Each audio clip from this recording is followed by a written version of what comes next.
was your reaction when they greenlit this? When they gave you the keys to the kingdom and said, go nuts, you can have all the characters you want.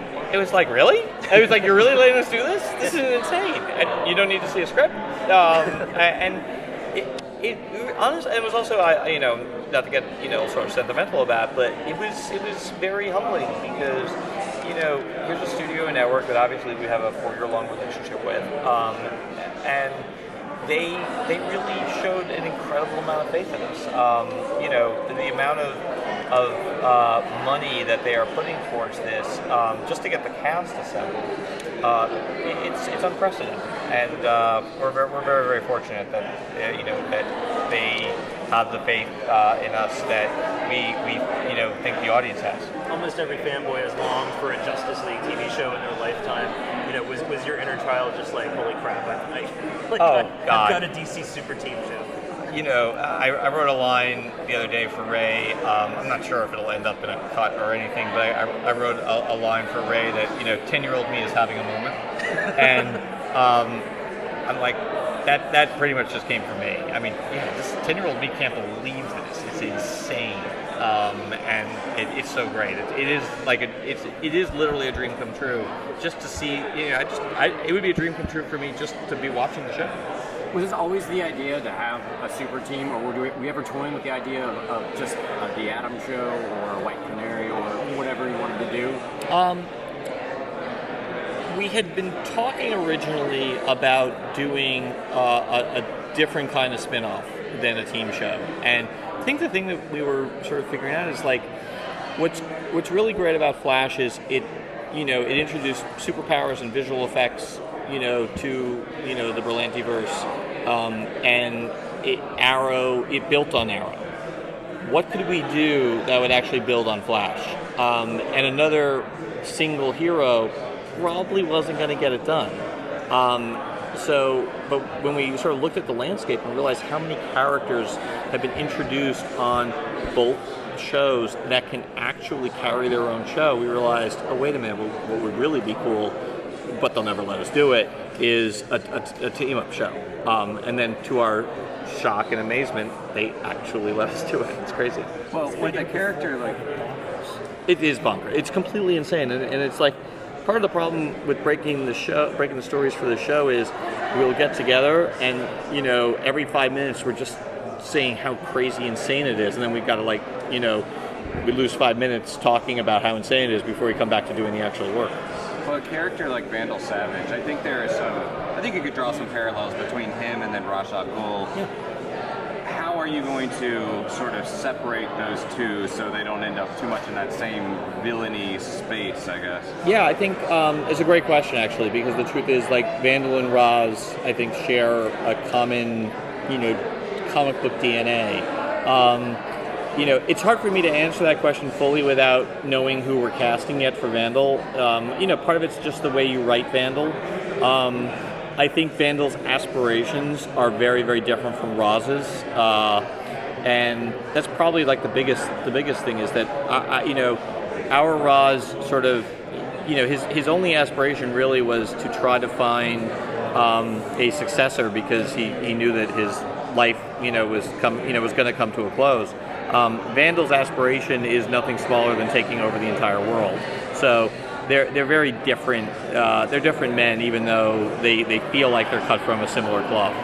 I got chills from that. Oh, cool, thank you. Take over the world. Good mission. What two characters would surprise you? Right now, I think the thing that we're having a lot of fun with is getting Palmer and Snark together, and their interactions. That's a lot of fun. And actually, Palmer and Stein's, we have a fun little surprise for Palmer and Stein's interactions that's inspired by the comic. Is there something coming up in the season, early in the season or whatever, that you can't wait for fans to see, that there's a development? Yeah, actually, there's a moment. Well, certainly, I guess there's two things. Certainly, in the first hour, it's I think seeing all these characters together is part of the cachet of the show, and I'm really looking forward to the first time the team is assembled on camera in action together. Then there's a moment in the second hour that is pretty amazing that I'm really looking forward to fans seeing, but I'm going to be very vague about it. I would be surprised if there wasn't a second season. Will the team be different then if that happened? We've certainly talked about it. We've talked about like how we want each arc of the show to feel like its own movie, and that it's obviously not an anthology in the traditional sense, but that each arc has its own identity.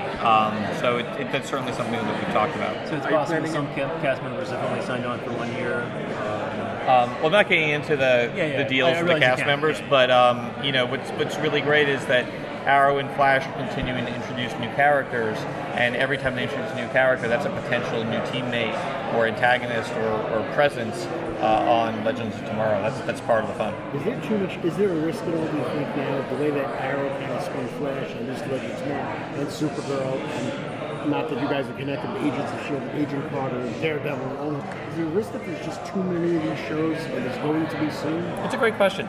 I don't look at it in terms of there being a risk of too many shows. Mm-hmm. I just, pop culture is old enough that it doesn't take a brain surgeon to realize that every genre has their moment. A few years ago, procedurals were all the rage. When I came up on Law and Order, every network had a gajillion procedurals. Then it was, for back in the '80s, it was every network had their primetime soap. Right now, superheroes are having a wonderful moment, but no student of pop culture is ever going to tell you that moment lasts forever. But any student of pop culture will also tell you that when the moment's over, it's not because there were too many. It's not because the golden goose got killed. It's just because, the moment passed. And I think that the main thing is making sure that all of these shows are as high quality as possible. But I don't think, the assumption behind that question is that the audience would just stop watching all of them all at once because they got overwhelmed.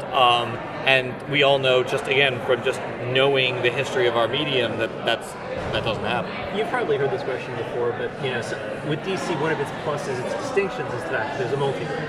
Mm-hmm. Fans love speculating. Well, is it possible that one day a TV universe could exist parallel to a movie universe and cross over, something like that? Is that something that as a fan yourself, you would like to see at some point, or and if not, is it just a trip to have the cool distinction of having a team that's neither heroes like Justice League or villains like Suicide Squad? I tell you, my fanboy dream. It's funny. I really had two fanboy dreams. One was that I would see Dark Knight Returns on the big screen, and I feel like I'm very close to getting at least a good chunk of that. I'm certainly getting Dark Knight Falls on the big screen. And my second dream was to see Crisis on Infinite Earths done on the big screen. Certainly possible, I'd love to see it. And those sorts of things are made so far above my head that, I just look at it as something as a fan I'd love to see.